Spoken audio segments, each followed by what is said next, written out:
Hi, I am Kimmy with On William Street, and we are here to help you become a more confident quilter from the piecing to the quilting and everything in between. So this week we are going to talk about different quilting ideas for a Drunkard path block.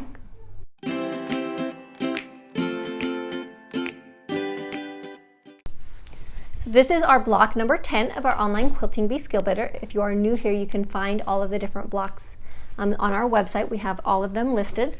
And so this week I'm going to give you some different quilting ideas that you can do inside of the different curves to fill out this block and to finish it off. So one of the first things that I want to do is I'm going to go ahead and I'm going to accentuate the curves. And I would probably use a ruler or something for these so that they're all nice and even. Mark them ahead of time or use a ruler foot.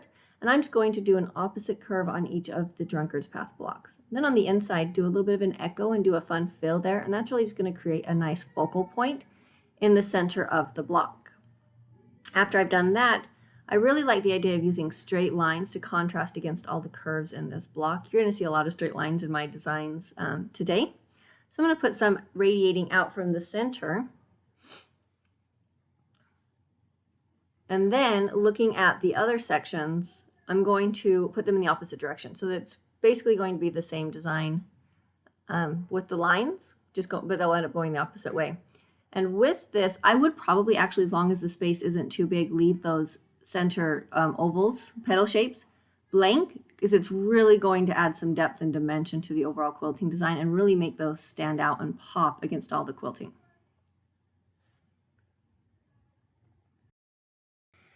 For this next design, I'm going to, again, kind of focus on that center circle and put some radiating circles in there. And then as I was looking at that, I realized I really like this circle shape that's kind of created on the outside as well. So it doesn't exist in the white, but we're going to create it and finish out the circles. And then keeping it really simple, I'm going to go ahead and just do that same echoing of the circles inside each of those 4 sections as well. And it just looks like they're sitting behind that center circle.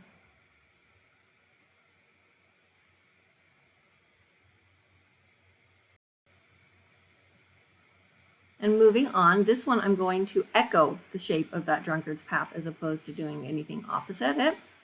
And then that's going to allow me to do a fill inside each of those. I'm also going to echo around the center circle to make it stand out as well. And I'm just going to put some pebbles in this.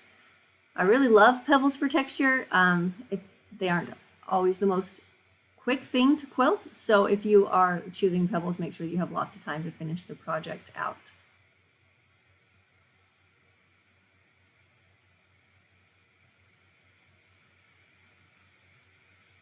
Then as we go ahead and get pebbles added into all of these shapes, really quick, you can see what that's going to look like finished out.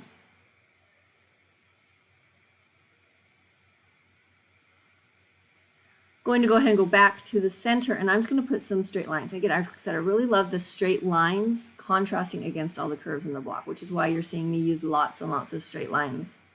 It really offsets those shapes nicely.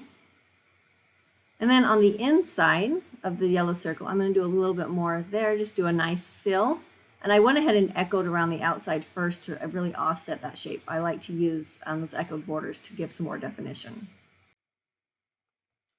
And for this last close-up block, I'm going to put these little fans in each of my Drunkard's path blocks. And these are really nice because you can make them fit whatever shape you need them to fit. So just go ahead and just echo along the shape of that and extend those fans to really fill that space.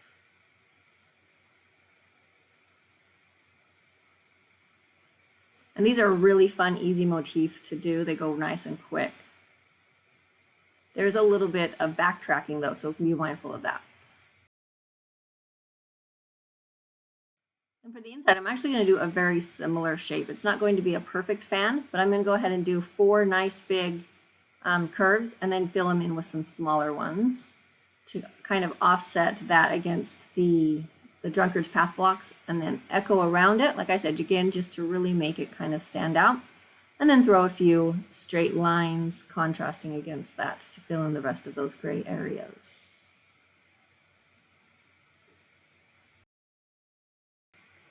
Now we're moving on to one of the full quilts, and I always try to break down the background space first, or break down the space in the quilt first. So I'm going to go ahead and create an X in each of these squares in the negative space.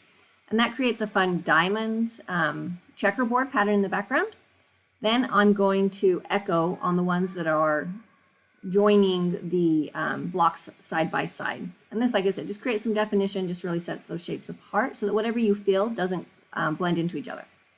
Then on the ones that I did not put the echo in, I'm going to go in with some straight lines. Fill those in, and I'm going to do them all vertical. I'm not going to worry about switching things out. And this really, really starts to make that checkerboard shape stand out. Then inside of the circles themselves, you can go in and put in the different designs, the circles, the blocks, you can put in the different designs. So this one I'm going to go with one of the medallion designs, do an echo, and fill that in with any of the different designs that we talked about.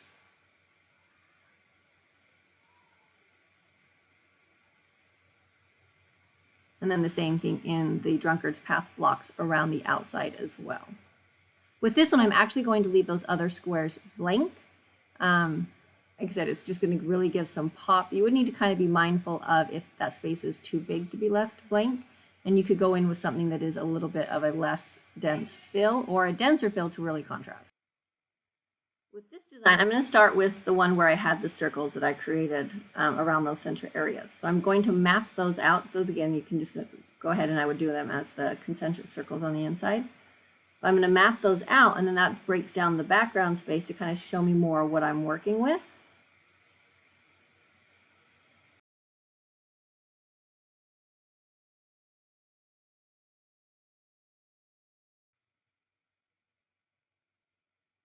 So you know if I'm putting that many curves on the block itself that you're definitely going to see some straight lines. And looking at this, I'm kind of seeing the squares that are left behind it, or the rows that are left behind, as the main area that I'm going to highlight and break down that background space. You can see I've got a square and then a little rectangle and a square and a rectangle. So in the rectangles, the ones connecting the blocks, I'm going to put some straight lines.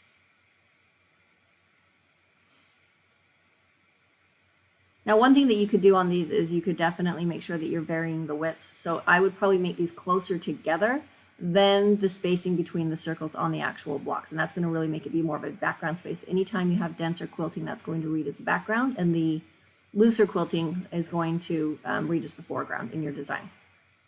So after I put these lines in, then it does leave me with that space, and I don't want to leave it empty. In this design, that just looks unfinished. So I would probably, again, go in with a pretty dense background fill to just vary that up and give lots and lots of texture.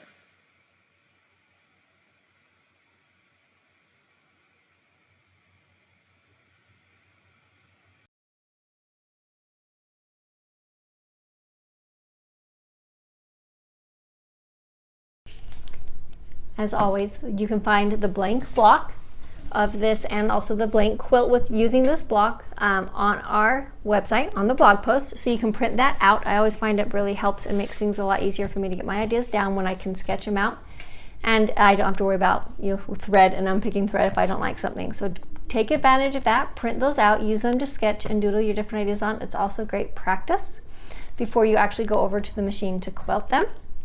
And if you have any questions, definitely let us know.